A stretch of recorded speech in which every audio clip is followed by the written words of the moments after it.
I upgraded from the M2 iPad Pro to the M5 about 6 months ago, and it is thin, fast, and has a beautiful Tandem OLED display, but it really hasn't changed how I use my iPad at all.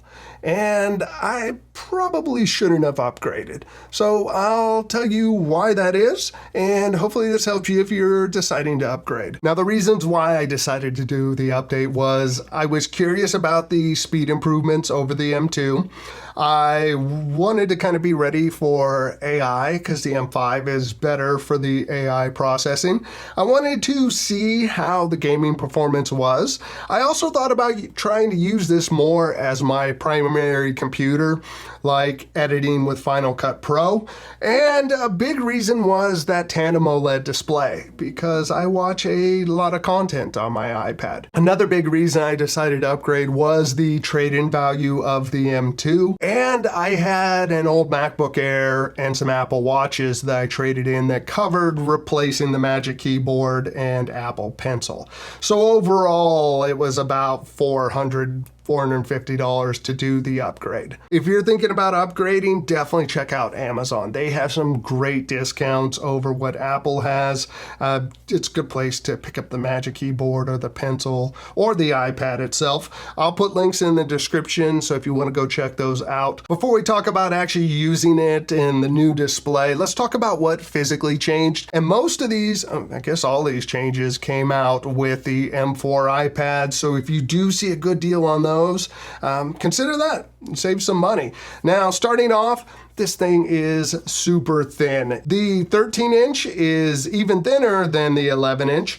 It is about 5% lighter, not a huge difference. When it comes to the cameras on it, they move the FaceTime camera up to the top from the side. I really don't use FaceTime often, but if you do, that gives you a more natural look on it.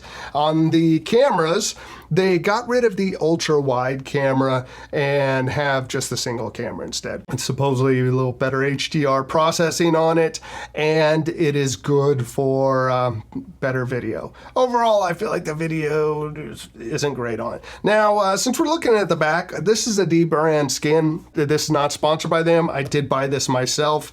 I like having a skin on it so that I can just place the iPad anywhere and don't have to worry about scratching up. So I do recommend that if you do want to go caseless. Let me know in the comment section, do you use your iPad caseless? I love popping it right off the Magic Keyboard and just enjoying the device like this. Now let's talk about this Tandem OLED display. This is really one of the biggest reasons to update.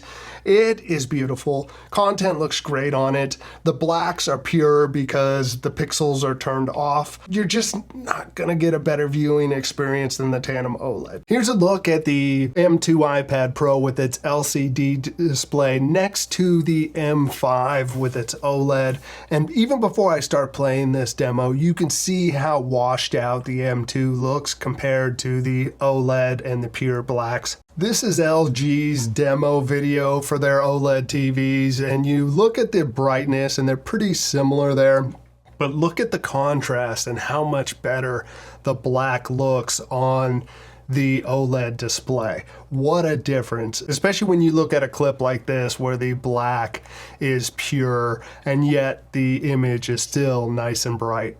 Definitely looks great. Now in reality, when looking at it at LCD, if you're watching during the daytime, you're really not going to notice a huge difference. Don't get me wrong, it's a beautiful display, but the previous LCD displays looked really good too. This screen is bright with 1000 nits of full screen brightness and peak HDR of 1600 nits. With that kind of brightness, it looks great indoors, but even outdoors in direct sunlight, you can still see the screen very well. Now, one of the things I do like about this OLED is reading Kindle books on it. So instead of an LCD at night where you have that backlight shining through, instead you go something like the black background and only the pixels that are necessary are illuminated.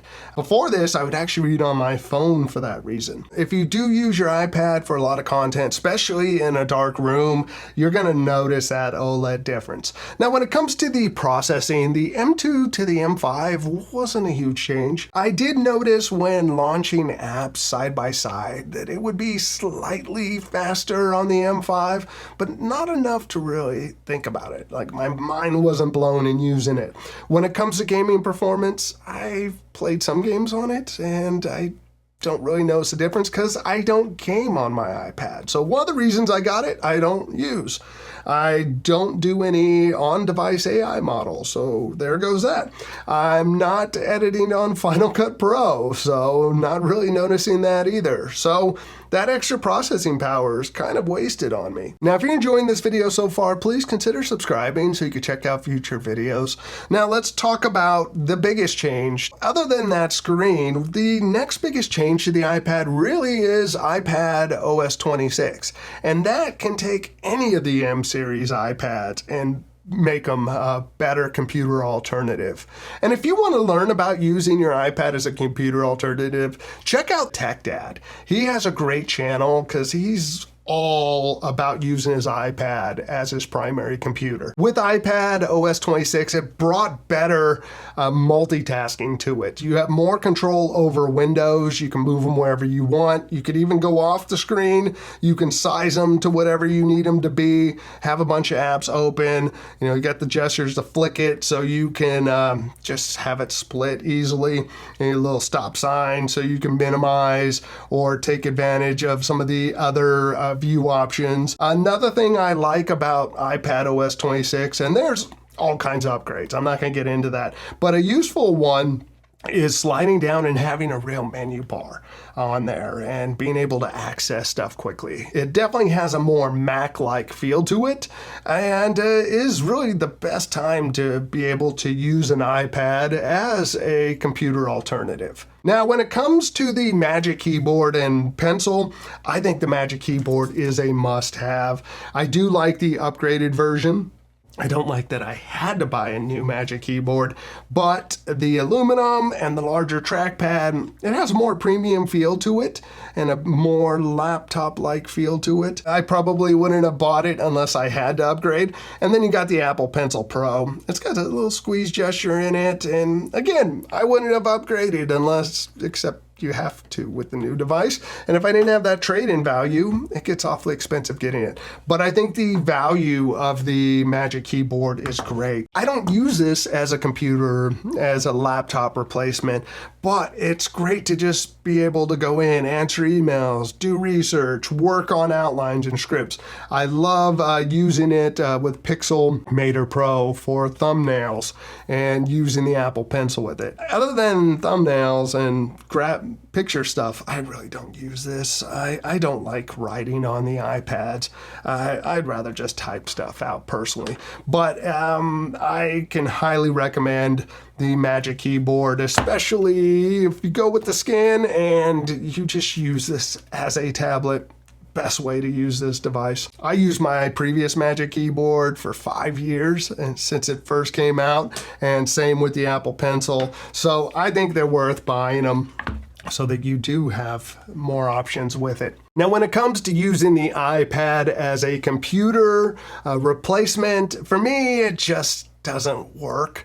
I prefer using Final Cut Pro on my laptop and the desktop version because I use a program Gling.ai, and with that I take my footage and it just does the first pass for me and saves me like 3 hours of cutting out stuff. And I can't do that on the iPad version of Final Cut Pro.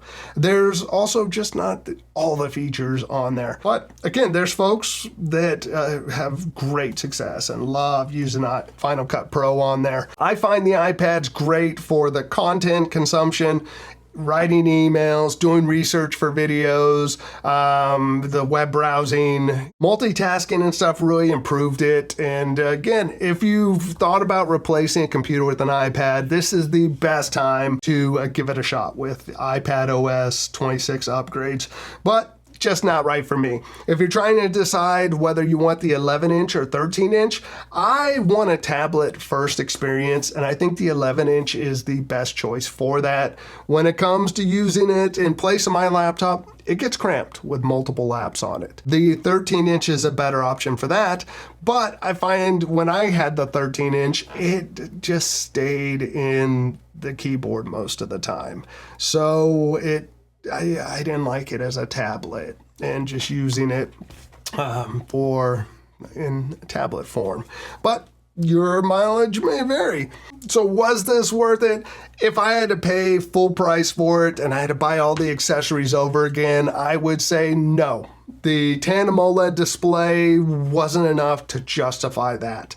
The speed performance, it wasn't enough for that. If you're thinking about it and you really want that Tandem OLED, then going from an M2 or to an M4 or 5 would be a great choice. If you're using one of the A18, I think it was, whatever was before the M1, M2, then this is a great step up. The screen is gorgeous.